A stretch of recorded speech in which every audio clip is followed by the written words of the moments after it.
kepada hadirin dan tamu undangan yang kurang nyaman dengan suara keras agar dapat menutup telinga sejenak untuk mengurangi ketidaknyamanan. Terima kasih.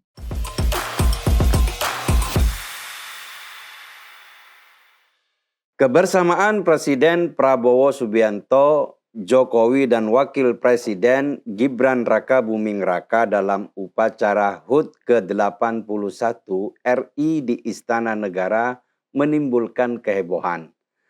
Bagi para pendukungnya, kedekatan ini merupakan gambaran betapa hubungan mereka sangat dekat dan baik-baik saja. Segala asumsi liar dan upaya adu domba langsung rontok.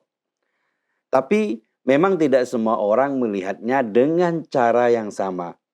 Para pembenci Jokowi menganggap keakraban tiga orang itu adalah ancaman yang harus disingkirkan.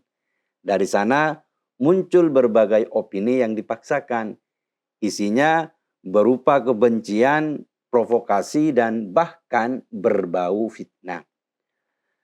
Sebuah foto bisa dibaca sebagai rekonsiliasi, tetapi juga bisa dituduh sebagai konspirasi. Senyum dianggap kode politik, duduk berdampingan dianggap transaksi. Hubungan yang harmonis dicurigai sebagai ancaman. Salah satu kritik keras datang dari Guru Besar Hukum Tata Negara Universitas Gadjah Mada, Profesor Zainal Arifin Mokhtar, atau yang akrab disapa Prof. Uceng. Ia melihat kebersamaan ketiganya secara kontras dengan narasi rekonsiliasi yang muncul dari kalangan pendukung pemerintah.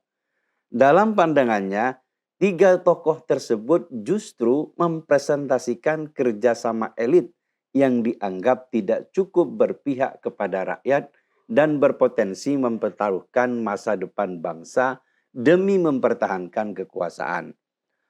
Prof. Uceng juga kembali menyoroti isu politik dinasti, terutama proses politik yang mengantarkan Gibran putra Jokowi menjadi pasangan Prabowo dalam Pilpres 2024. Kritik semacam ini mudah ditemui di media sosial, tapi kritik harus berbasis fakta, bukan asumsi yang bersumber dari kebencian. Jika ada pelanggaran hukum, nepotisme, konflik kepentingan, atau penyalahgunaan kekuasaan, buktikan. Jika ada institusi yang dilanggar, tunjukkan. Jika ada transaksi politik, bongkar. Tetapi sekedar melihat Jokowi, Prabowo, dan Gibran duduk bersama, lalu menyimpulkan bahwa mereka sedang menggadaikan masa depan bangsa adalah kesimpulan yang ngawur. Sebab bukankah justru aneh jika seorang presiden dan mantan rival politiknya harus tetap bermusuhan setelah kompetisi selesai?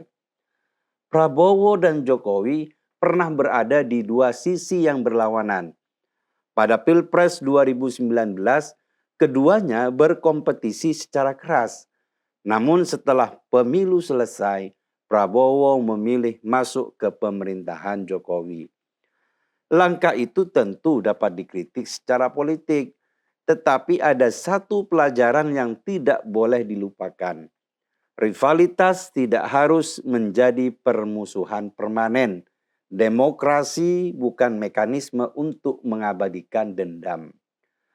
Pemilu menentukan siapa yang memperoleh mandat. Setelah itu kepentingan negara harus ditempatkan di atas kepentingan kontestasi. Lawan politik bukan musuh negara. Kalau prinsip sederhana ini tidak dipahami, demokrasi akan berubah menjadi pertandingan tanpa peluit akhir. Pemilu selesai, tetapi permusuhan terus dipelihara sampai pemilu berikutnya. Dan masyarakat yang akan menjadi korban. Gibran memang merupakan putra Jokowi sekaligus wakil presiden Republik Indonesia. Karena itu, perjalanan politiknya sah untuk terus diawasi. Isu politik dinasti, proses pencalonannya, dan relasi kekuasaan keluarganya juga sah menjadi bahan kritik. Tetapi pengawasan harus berbasis fakta, bukan kebencian. Jangan sampai kritik terhadap politik dinasti membuat kita alergi terhadap setiap bentuk kebersamaan. Jangan pula setiap senyum di depan kamera dianggap sebagai bukti konspirasi. Kalau begitu logikanya, kapan elit politik boleh berdamai? Ketika mereka bertengkar, kita menyebutnya konflik. Ketika mereka damai, kita menyebutnya konspirasi. Dengan logika seperti itu, tidak ada lagi perilaku politik yang bisa dianggap benar. Inilah jebakan politik yang harus dihindari. Persatuan harus dibela, tetapi kekuasaan tetap harus diawasi. Keduanya bukan pilihan yang saling meniadakan. Kita bisa mendukung rekonsiliasi Jokowi dan Prabowo sambil tetap mengkritik kebijakan pemerintah. Kita bisa mengapresiasi stabilitas tanpa berubah menjadi pengikut kekuasaan. Justru disitulah demokrasi yang sehat. Yang berbahaya bukan ketika Jokowi, Prabowo, dan Gibran duduk berdampingan. Yang berbahaya adalah ketika masyarakat kehilangan kemampuan membedakan persatuan nasional dari konsolidasi kekuasaan. Persatuan berarti perbedaan politik tidak menghalangi kepentingan bangsa. Konsolidasi kekuasaan berarti institusi negara diarahkan untuk melanggengkan kepentingan kelompok tertentu. Keduanya jelas berbeda. Karena itu, ukuran demokrasi bukan apakah elit terlihat akrab di depan kamera, ukurannya adalah apakah hukum tetap berlaku, institusi tetap bekerja, kritik tetap memiliki ruang, dan rakyat tetap bebas menentukan pilihan. Jika semua itu berjalan, maka duduk bersama bukan ancaman bagi demokrasi. Justru sebaliknya, ia bisa menjadi simbol bahwa demokrasi tidak harus berakhir dengan kebencian. Indonesia sudah terlalu lama terjebak dalam residu polarisasi 2014 dan 2019.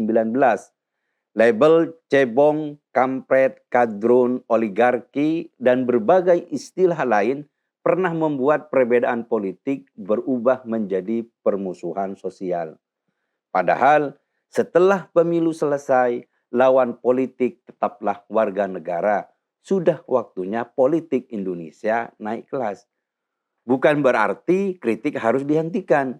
Justru kritik harus semakin tajam, tetapi juga semakin bermutu. Yang diserang adalah kebijakan, keputusan, dan argumentasi, bukan pribadi seseorang dengan prasangka dan kebencian. Di titik inilah dunia akademik memiliki tanggung jawab besar. Akademisi boleh mengkritik rekonsiliasi elit. Mereka boleh mempertanyakan kebijakan pemerintah.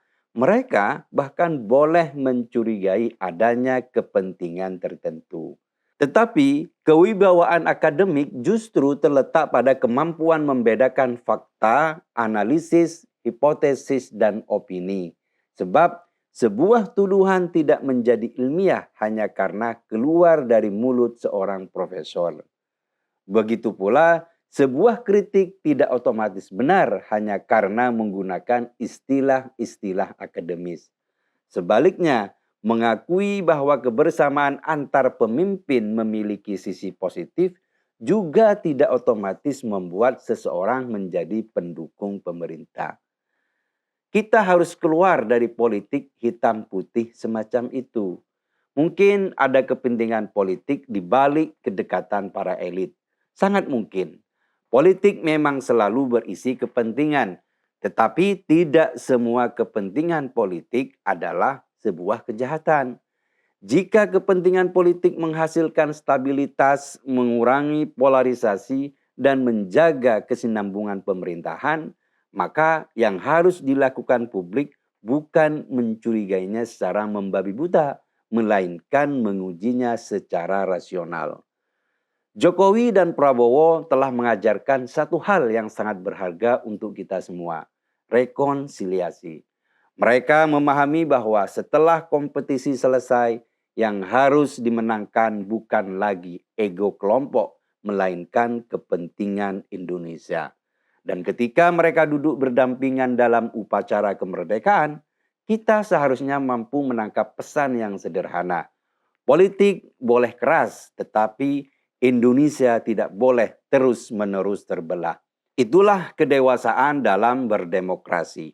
Bukan ketika semua orang berpikir sama, melainkan ketika orang-orang yang pernah berseberangan mampu berdiri bersama tanpa kehilangan hak untuk saling mengawasi. Sangat disayangkan jika akademisi dan kelompok intelektual kita malah sibuk dengan asumsi dan prasangka. Padahal fakta di lapangan sangat sederhana. Jokowi dan Prabowo sahabat yang telah selesai dengan ego politik mereka.